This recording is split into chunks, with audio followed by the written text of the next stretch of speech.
오늘 이 시간에는 주님의 대사로 사는 은혜라는 제목으로 말씀을 전하도록 하겠습니다.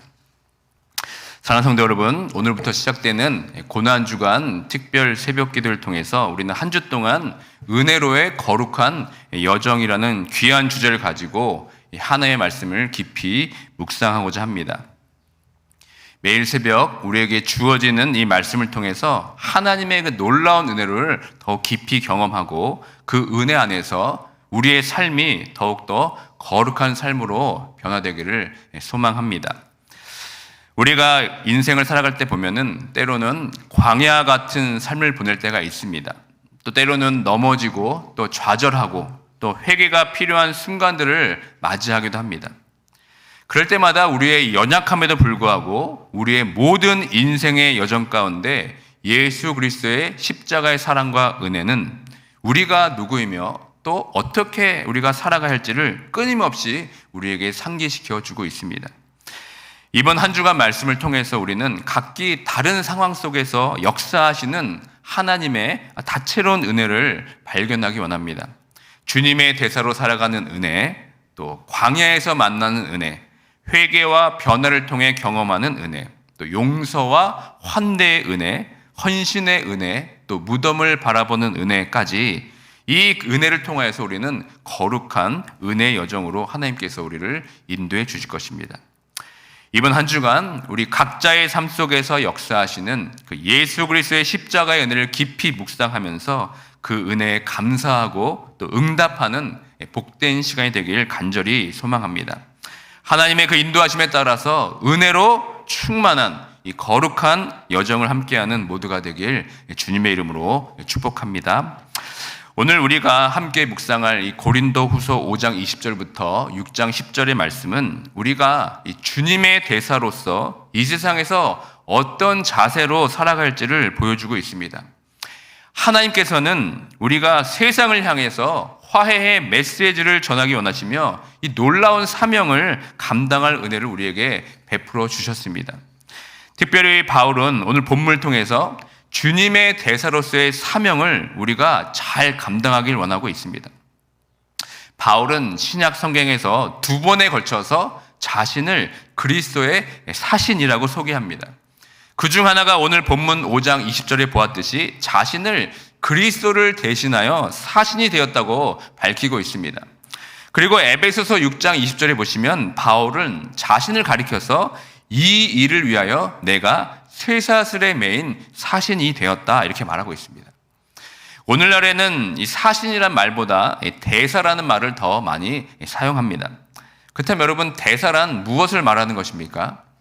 이 대사는 한 국가를 대표하여 다른 국가에 파견되어서 외교 업무를 수행하는 최고급 외교관을 의미합니다.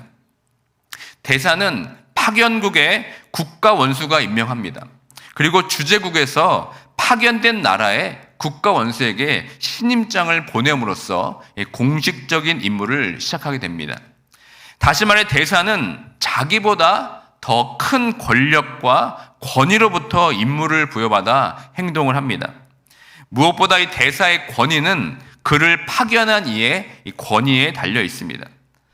그러므로 바울 자신이 하나님의 대사, 하나님의 사신이라고 말하는 것은 무엇을 의미하는 것입니까?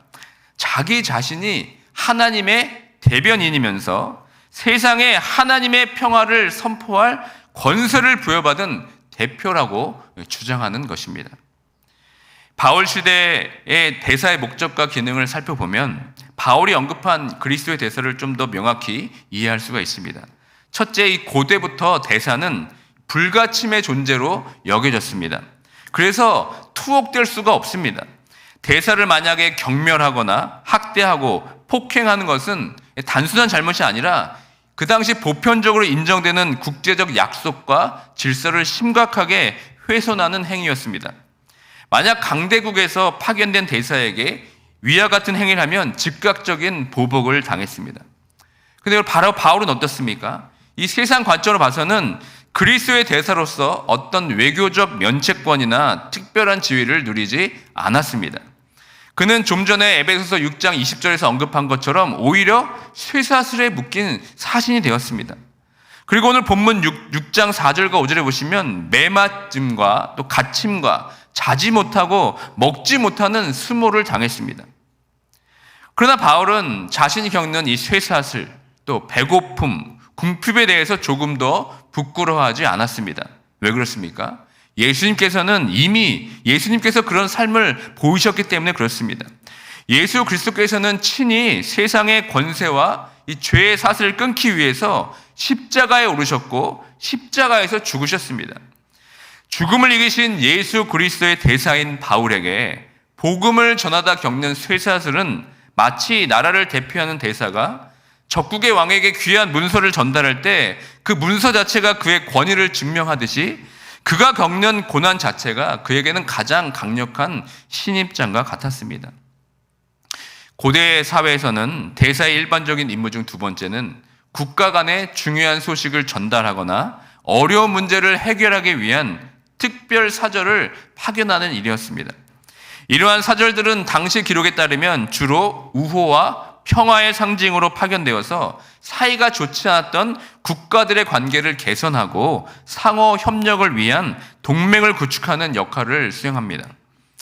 놀랍게도 하나님께서 예수 그리스도를 이 땅에 보내시고 우리를 그리스도의 대사로 삼으신 목적은 바로 이것입니다.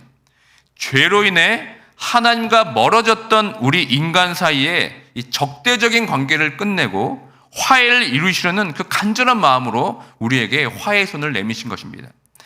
마치 고대 대사들이 평화의 메시지를 전달하고 관계 회복을 위해서 노력했던 것처럼 하나님께서는 예수 그리스도를 통해서 우리에게 화해의 복음을 전해주셨습니다.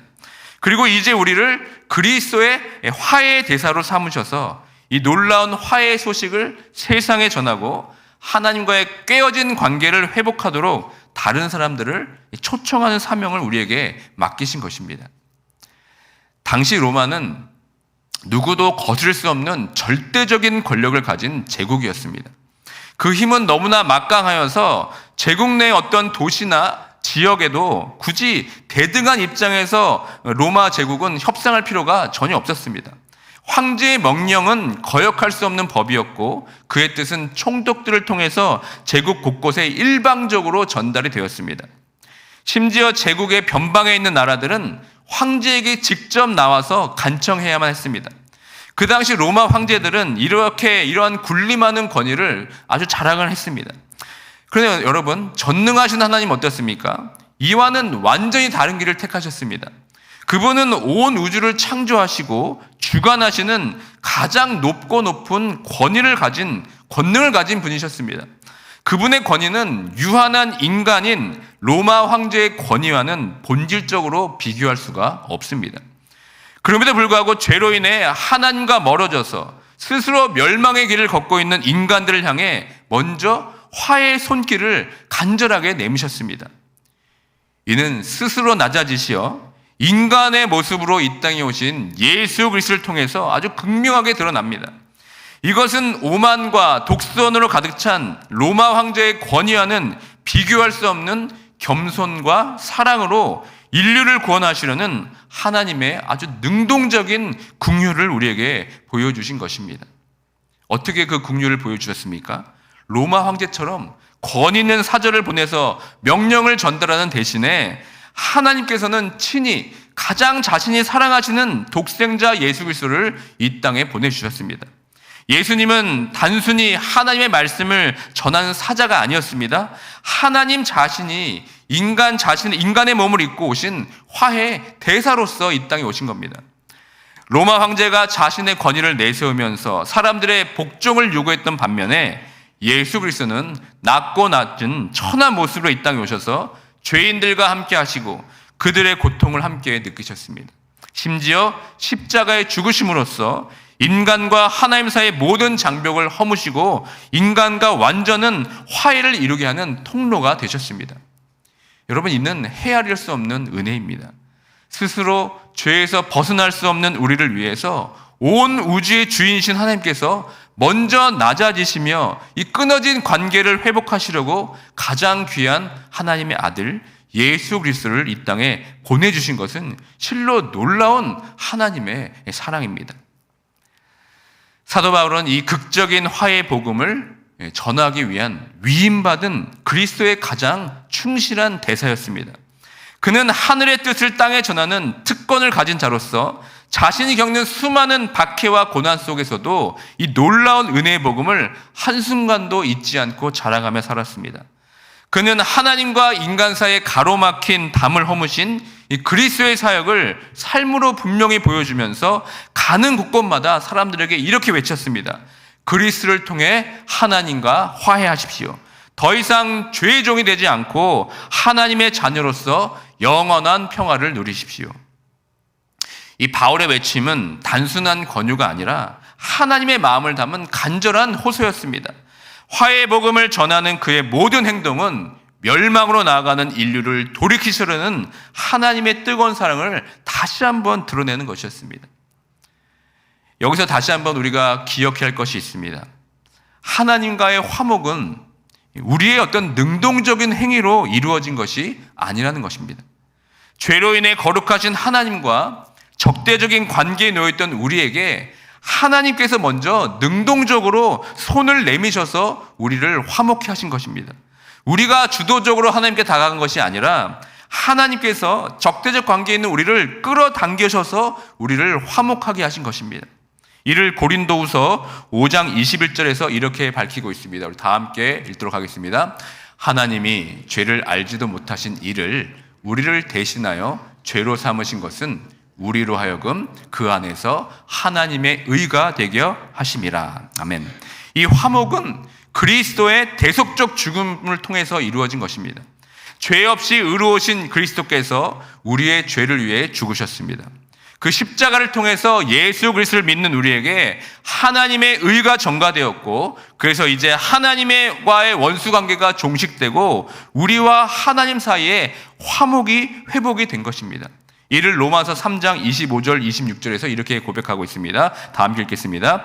이 예수를 하나님이 그의 피로써 믿음으로 말미암는 화목제물로 세우셨으니 이는 하나님께서 길이 참으시는 중에 전에 죄를 지은 죄를 간과하심으로 자기의 의로우심을 나타내려 하심이니 곧 이때에 자기의 의로우심을 나타내사 자기도 의로우시며 또한 예수 믿는 자를 의롭다 하려 하심이라. 아멘. 이것이 하나님께서 예수 그리스도를 통해서 하나님과 화목하기 위해 하신 일입니다. 그래서 고린도전서 5장 19절에서 종합해서 이렇게 말씀하고 있습니다. 다 함께 고린도전서 5장 19절 읽습니다.